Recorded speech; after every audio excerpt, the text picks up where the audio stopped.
breakfast show right here on Pure West Radio. And we love a Grati-Tuesday because we're joined by Reverend Sophie. Good morning.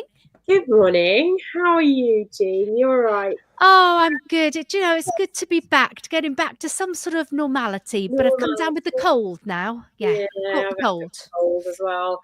It's this must be our first Grati-Tuesday back with you on the show that I've done. I don't know if Father Neil's probably done one before, but yeah. Yeah, and it's lovely to be back. Amazing. Yeah. And you're Happy New Year to our little breakfast show family. I know, it's very exciting. Father Neil's actually been in touch because he's grateful that he's actually got a week off.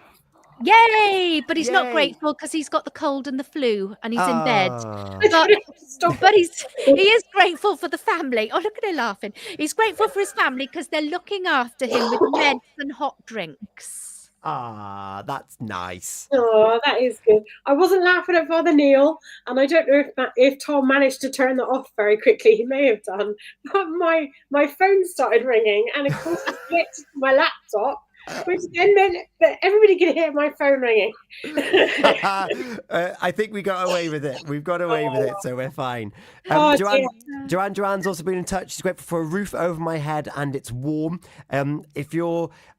If you're in difficulty with trying to heat the home, the warm rooms around, Gina mentioned this earlier, keep warm, keep well. Anna's grateful for family and friends and the PWR family and the fact that the G&T are back together. That's what Anne and Lorraine were grateful for too. Sarah Williams, my family. Gail Brady, my family. And Rebecca Singh, casting us back to Christmas. We're talking Christmas about Absurd Person Singular. Their show's based around 3 Christmases. Rebecca Singh had a go at the Christmas extravaganza. She only won a bag full of logs, and it's arrived. And it's a huge bag of logs as well. So well done. Do you know what she's going to be doing? What's she going to be doing? On the fire, making s'mores. Aren't they those biscuits with marshmallows and chocolate? Oh, yes, please. There you go. Did you know we do a bit of s'mores at the youth pilgrimage? Really? When you do the coastal walk? We do. When we do the youth pilgrimage, we do s'mores over the fire pit outside in the middle of the summer. It's lovely. It's amazing. Oh, delicious. Yeah. I'm very hungry now. What else are you grateful for today, Reverend? So if we were just saying that if you open up the headlines, it's going, oh gosh, it's a new year, but it's a bit like, oh, what am I looking for, and how can I find that silver lining? Is it possible? Yeah, I have to say I was feeling a bit glum this morning, a little bit sad because the world is looking a bit and it's kind of, there's so much going on, isn't there? In one hand, we've got the king who's crying over the Holocaust memorial and the lives that were lost during the Holocaust. And then on the other hand, you have some leaders in the world who shall remain nameless, who are doing things that are completely against humanity and against human rights. So it's very, very difficult, isn't it, for us to find where we're grateful when there's so much bad stuff going on. However, I was reminded by Tom as I came onto the show this morning, and as we were listening to all of those things that people are grateful for, in amongst the craziness, in amongst the chaos of the world, there are those little snippets of joy, and those snippets of hope, and those snippets of people pushing back, actually. So, I mean, I'm going to speak about Bishop Bude, who I'm not sure how she pronounces her. Is it Bude or Bud? Or I'm not quite sure how she pronounces her. But she pushed back at great, there was every possibility that she could have literally lost her head over that. And I wouldn't put that past him. I mean, did I say that out loud online? That's the first thing.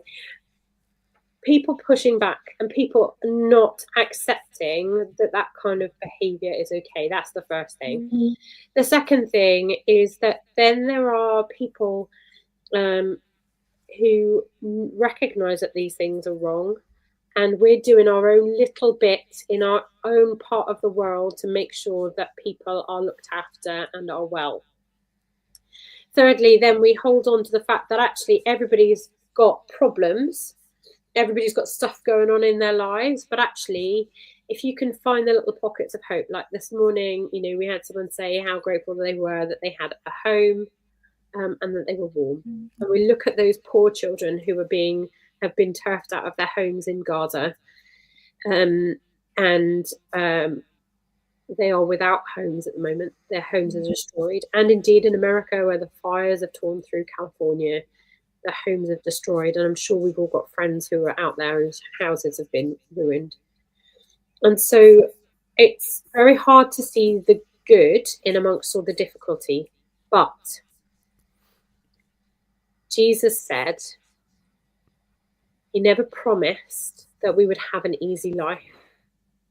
But what he did do is he promised that he would be walking there alongside us. Mm-hmm. He promised us that as long as we followed his way, and his way is a way of mercy, a way of justice, a way of truth, and a way of peace, and a way of love. As long as we follow his way, he will walk alongside us and help us and guide us. And I have known that to be true in my life. No matter what happens, no matter how difficult things become, because they do, I have known the closeness of Jesus walking alongside me. And my prayer is that Bishop Bud, or Bude, or however she pronounces her name, continues to know God's closeness to her. And if anything of what Donald Trump says is true about his relationship with Jesus, with God, if any of that is true, then he needs to learn to listen more carefully. And he needs to listen carefully to the scriptures, which clearly he has not read. Because if he had read them, he would know that these scriptures that he, at the moment, in my mind, is tearing down. These scriptures are scriptures that are sacred, and in the right hands can be powerful tools for change in the right direction. In the wrong hands can be a powerful tool for change in the wrong direction. And so we pray, Lord God, that your mercy, God's mercy, Jesus' mercy, justice, truth, peace, and love will out, and that you continue walking your journey alongside us. Thank you so much, Reverend Sophie. It's we all go through challenges. It just appears at the moment that the scale of those challenges are quite vast at the moment, isn't it? Yeah. And it seems very apt actually that we had a little bit of Stand By Me before you came on to the show. Like we've already played the tune, as it were, for what we would have talked about completely by chance. But it's really important, isn't it, that when we go through these challenges, to know whatever you believe in, there's something, there's someone, there might be someone in your life that is there just standing with you. They might not say anything, but that ever-present thing of, come on, one step at a time, that is actually a big thing of strength for all of us as individuals, even with the scale of the issue that might be there. And Denise Dargan, very well said, Reverend Sophie, so true, over on Facebook, who's watching us live. Thank you so much for sharing with us this morning. And well, yeah, it's I think it's important to find those pockets, those snippets, those silver linings in a world that does feel like, oh my God, there's something else that's happening now. There's something else that's happening now. What can we do as individuals to give ourselves that little beacon, that little silver lining? And whether that's someone, something, something you can do, then there's lots of ways that we can actually build things up from the base, brick by brick, and look after each other that little bit better. And I love that. I was thinking about the Stand By Me and how poignant it was actually, Tom. So I echo what you said. And if you don't believe in Jesus, or you don't believe in God, that's fine. But actually, we all need that someone that we can rely on 100% of the time to stand by us and to guide us. So it's that conscience, isn't it? I always remember of Let conscience be my guide. The Pinocchio song. I can't remember how it goes now. Always let your conscience be your guide. And the little cricket, Jiminy Cricket sits on Yeah, his yeah. shoulder. And I think to myself, actually, we know in our heart of hearts, we know that the things that are being said in the Bible, the justice, the truth, the peace, the mercy, all of those things are truthful. So if we have Jiminy Cricket sat on our shoulder telling us that that's the way forward, if we have someone else on the other side telling us that's wrong, then we know we need to discard that evil. It's evil, and we need to follow the truth.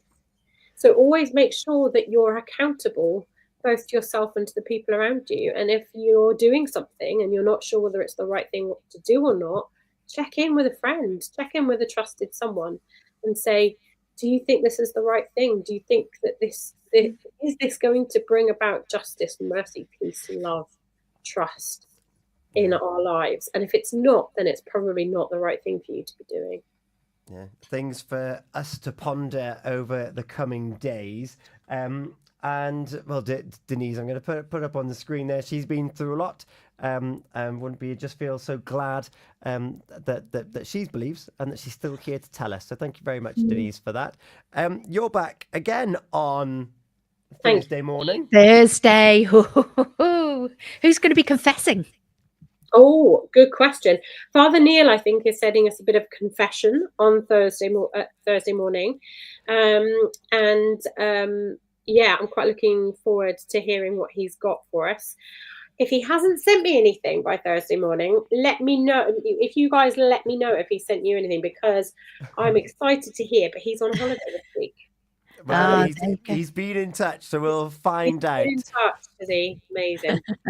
With the music guiding our journey this morning, do you know what's next? In just a few moments' time, we've got "Lifted" by the Lighthouse Family, and if we can, I love that song. If we can take a moment to lift each other, then we're on to a great thing. Before I do that, though, G. Uh-oh. Yes. It is that time of the morning where our Unscramble competition has now closed for today. The answer will be coming up just before 10, and we'll find out if you have got that all-important place in the main prize draw on Friday. Reverend Sophie, have a glorious day, and we'll catch up with you Thursday morning. You will indeed. Take care, guys. Be lifted. Eaton Evans and Morris is a traditional values.